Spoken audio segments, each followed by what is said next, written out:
Capítulo 24. Viaje a Kenia. Hace ya muchos años, cuando Alba y yo estábamos juntos en Copenhague, fuimos en 2 o 3 ocasiones a visitar, en las afueras de la ciudad, la casa natal de Karen Blixen, también conocida por su seudónimo Isaac Dinesen. Entonces, Blixen no era muy célebre, pero en los países escandinavos era apreciada hasta tal punto que en algún momento se pensó que podía conseguir el premio Nobel. Muchos años después sería extraordinariamente famosa cuando, basada en su novela Out of Africa, Memorias de África, se produjo la película del mismo nombre con Meryl Streep como Karen y Robert Redford como su amante inglés. Fue una historia romántica que realmente existió y que se desarrolló en los alrededores de Nairobi, la capital de Kenia. Tanto Alba como yo leímos y nos emocionamos con su novela y con varios de sus cuentos. Algunos de ellos los leímos en la misma casa de Blixen. Está en las afueras de Copenhague y es relativamente modesta. Allí se conservan muchos recuerdos africanos y dibujos y pinturas de la propia escritora, ya que era, además, una buena pintora. Blixen, a pesar de sus negativas experiencias en Kenia, amaba entrañablemente a África. En ella se casó con el promiscuo hermano de su amante danés, que le dio el título de condesa y le contagió la sífilis. Allí murió, en un accidente de avión, el gran amor de su vida, un aristócrata inglés, y allí se arruinó en su granja productora de café. Pero ella tuvo el singular privilegio, difícil de conseguir, de descubrir el alma de África. Yo no tenía especial interés en África ni en los feroces animales de la selva y, por supuesto, en participar en un safari. Pero me apetecía mucho conocer la casa de Blixen en Kenia, que está en las afueras de Nairobi. Por otra parte, tenía un interés relativo en el país del que tenía una idea muy limitada de su historia. No conocía el duro dominio que había sufrido Kenia y sus países limítrofes durante su pasado colonial. Pero pensé que un camino para unirme a mi hija Yasmine, de la que estaba bastante distanciado, era compartir con ella la experiencia extraordinaria de un safari fotográfico. Ella adora a los animales y siempre se queja de que los que viven en los zoológicos de las ciudades, por muy buenos que sean, son cárceles para ellos. Es muy posible que tenga razón, así que pensé ir con ella y Miriam a Kenia, el país de los safaris. Lo primero que hice fue contactar con el dueño de mi agencia de viajes, que era, y es un buen amigo mío. Abel, me dijo, no es el mejor momento para ir de safari a Kenia por 2 motivos, porque irías a finales de julio, cuando se habrán producido la mayoría de las migraciones de animales. En todo caso, si adelantáis al máximo la fecha de viaje, en la interminable sabana podréis ver una inmensa cantidad de animales de todo tipo. El otro motivo es más importante. Kenia está atravesando serias turbulencias políticas. Dentro de unos meses se celebran elecciones presidenciales. El país está muy dividido y se pueden producir pronto enfrentamientos que vayan a más. De todas formas, querido amigo, contesté, creo que se puede hacer un viaje no tan largo como yo pensaba, sino reducirlo a 4 o 5 días, en el que podríamos ir a unas de las mejores reservas no muy lejos de la capital. Lo que quiero, además, es que me proporciones el mejor guía que puedas. Mi amigo reflexionó y añadió, bien, como veo que estás muy decidido, te voy a enviar a una reserva que posiblemente esté tranquila, a la de Mara Masai, a un estupendo lodge donde trabaja, creo que como responsable de la sanidad, el hijo de un buen amigo keniata que hace muy poco terminó su carrera de medicina, es el doctor Mwangi. Pocos días después, a mediados de julio, me fui a Londres para recibir en el aeropuerto a Miriam y Yasmine, que llegaron desde Málaga cariñosas e ilusionadas. Les expliqué que la situación política de Kenia, así como la de Tanzania, su país fronterizo, aconsejaban limitar al máximo el tiempo del viaje, aunque les aseguré que realizaríamos varios safaris inolvidables. Tras una cena muy agradable en un buen restaurante londinense, nos fuimos a dormir, ya que teníamos que levantarnos muy temprano, puesto que nuestro vuelo salía hacia Nairobi, la capital keniata, casi de madrugada. Después de cerca de 9 horas de trayecto, llegamos a nuestro destino, donde un representante de la agencia de viajes nos ayudó en los trámites, no tanto policiales como aduaneros, así como para que enlazáramos, sin problema, en el mismo aeropuerto de Nairobi con un vuelo interior que aterrizó poco tiempo después en Mara Masai. Allí nos esperaba un impresionante keniata de la etnia Masai, que nos recibió con una amplia sonrisa y nos anunció en un perfecto inglés que sería nuestro guía durante nuestra estancia en la reserva. En un todoterreno 4x4 nos llevó al campamento donde nos alojaríamos los 2 días de estancia. Era el Governor's Camp, posiblemente el mejor alojamiento de toda Kenia. Los tres tuvimos una excelente primera impresión del lodge o campamento. Yasmine era la que estaba más entusiasmada de los tres. Lo recorreríamos el día siguiente. Fuimos rápidamente a cenar algo y a acostarnos porque estábamos profundamente cansados, ya que el viaje había sido largo, cerca de 20 horas, entre vuelos y escala. Al amanecer, después de un sueño intenso y reparador y de una ducha reconfortante, desayunamos en el jardín antes de salir para el safari. Algunos animales pasaban a nuestro alrededor sin inquietarse. En cambio, yo me preocupé cuando oí, muy cerca en el bosque, barritos de elefantes y rugidos de leones. Menos mal que el guía llegó a buscarnos. Nos dijo que haríamos 2 excursiones, una por la mañana y otra por la tarde. Yo no llevé ninguna cámara fotográfica, ya que tanto Miriam como Yasmín iban muy bien preparadas con aparatos magníficos y una buena cantidad de película. Esa mañana, durante más de 3 horas, recorrimos distintos lugares de la sabana. Yasmín y Miriam no daban crédito a lo que sus ojos veían. Delante de nosotros desfilaron un sinnúmero de animales salvajes, más de lo que uno pueda imaginar: elefantes, hienas, leones, cebras, algún hipopótamo, gacelas, antílopes, jirafas, ñus, etc. Y muchas aves. Yasmine, muy emocionada, no daba abasto ante la enorme diversidad que se ofrecía a su cámara fotográfica. Miriam no le iba en zaga. Entre las dos utilizaron numerosos carretes. Evidentemente, yo no soy un buen amateur de safaris porque para mí esa aventura consiste en ir en un 4x4 dando saltos por caminos en mal estado y viendo un sinfín de animales. El objetivo básico es fotografiarlos. Además, en mi caso no vimos ningún rinoceronte. Yasmín se comprometió a realizar un reportaje sobre la visita. Lo hizo cuando volvimos a París. La verdad es que escribió un magnífico resumen acompañado de infinidad de fotos y pequeñas películas. Para mí lo principal fue que mi hija disfrutó enormemente en un viaje que no olvidaría en toda su vida. Esto era lo importante, lo demás, accesorio. Yo no fui al safari de la tarde. Fueron Yasmine y Miriam con el guía. Alegué, y era verdad, que estaba cansado. Me quedé en el campamento. Aproveché para intentar conocer el doctor Mwangi. Afortunadamente estaba disponible y pudo atenderme. Cuando le visité, le transmití los saludos del dueño de mi agencia de viajes.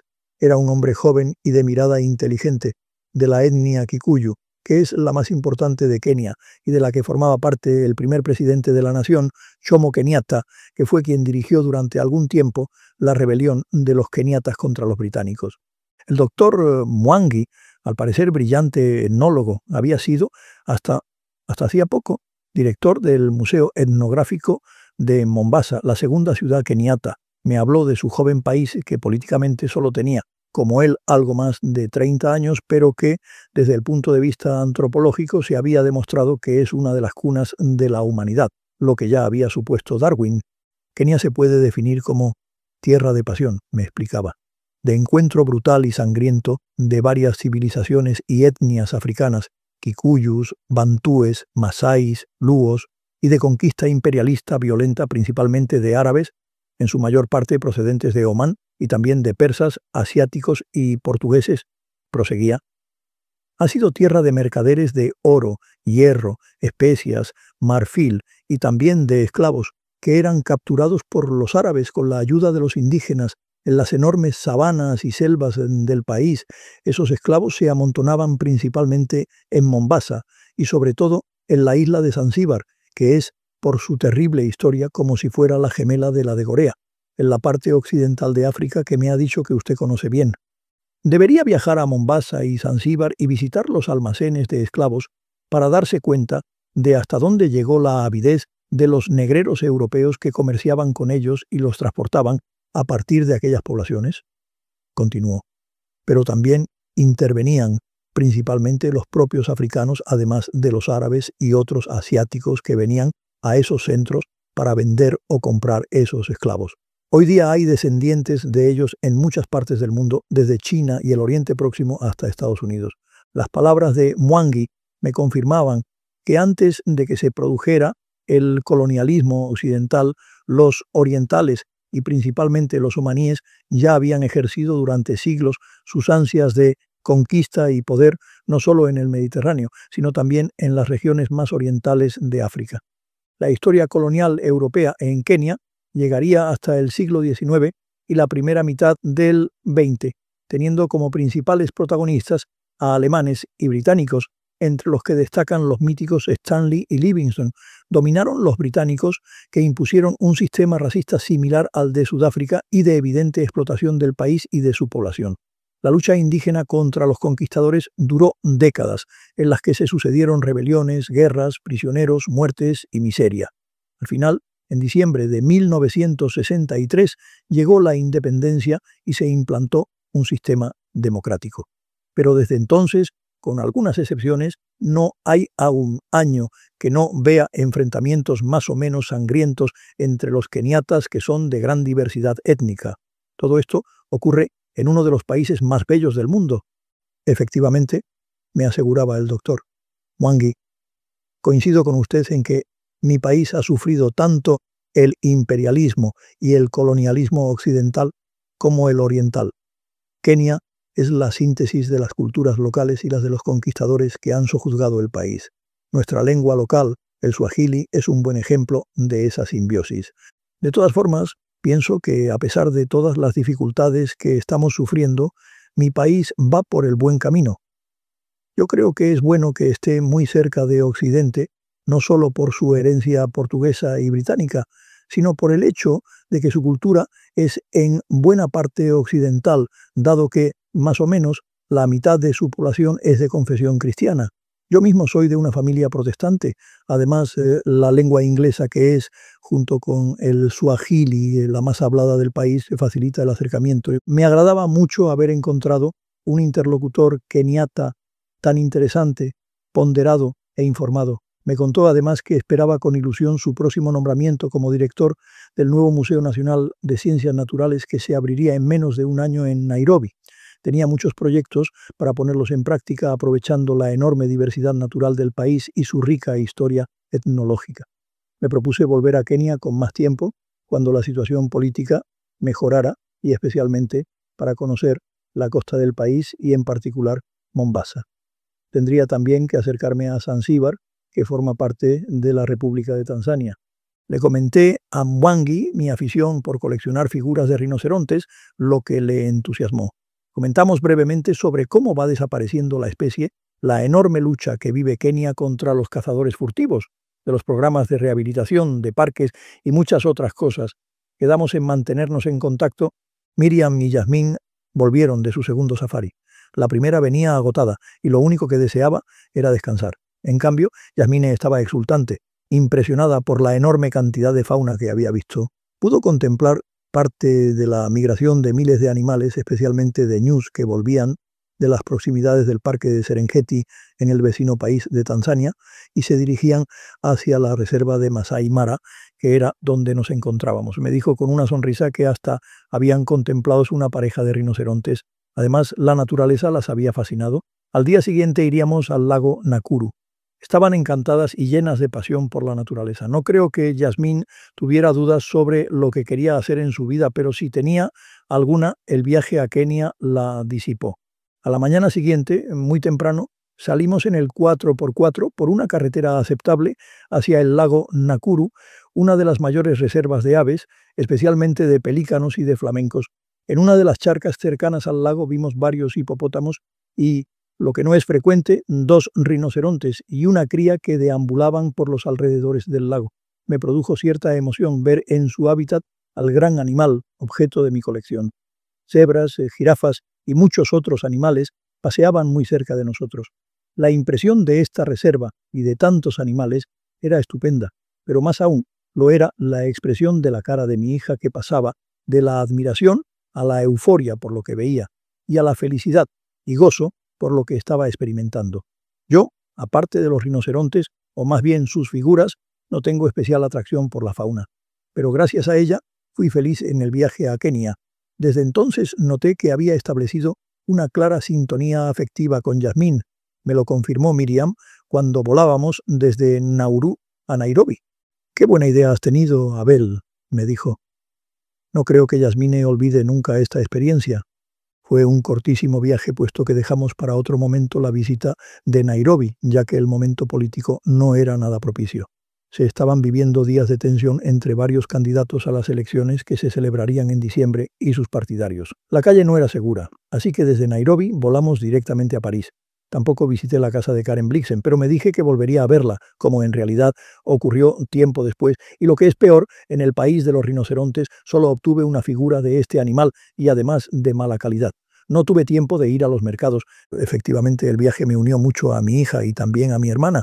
En tan poco tiempo, Yasmine y yo aprendimos a querernos y a entendernos, y yo me encariñé profundamente con ella. Esta se comprometió a terminar brillantemente el bachillerato y a realizar todas las gestiones y pasar los exámenes necesarios para convalidarlo en la Alliance Française de Málaga. Fue un año duro de trabajo, pero la chica quería demostrarme tanto a mí como a su tía que era capaz de conseguir lo que se proponía, y lo consiguió. Al finalizar el curso siguiente, vino a París a vivir conmigo y a iniciar la carrera de biología en esa ciudad. Fue una gran estudiante que se integró fácilmente en la vida parisiense y que obtuvo excelentes resultados en su carrera. Por su parte, Miriam prefirió quedarse en su casa de la costa malagueña. Estimó que Yasmín no necesitaba a nadie para que la vigilara. Además, la chica iba a París para vivir en casa de su padre. Por otra parte, Miriam vivía muy a gusto en Torre del Mar y realizaba con mucho agrado su trabajo de profesora en el Instituto de Vélez. Le quedaban pocos años para jubilarse y no quería perder los derechos que tenía. Pero lo más importante y decisivo fue su amistad con Mortimer, el profesor de inglés del instituto, con el que pasaba felizmente muchas tardes, tanto en Torre del Mar, donde él también vivía, como los fines de semana en las excursiones que realizaban juntos por la maravillosa Costa del Sol. Tenían los dos más o menos la misma edad. Poco a poco se encariñaron y se dieron cuenta de que formaban una pareja especial. Aunque se tenían mucho cariño, no decidieron vivir juntos, sino que permanecieron cada uno en su casa. Más tarde, esta situación se llamó LAT, que en inglés significa Living Alone Together, o sea, vivir solos pero juntos.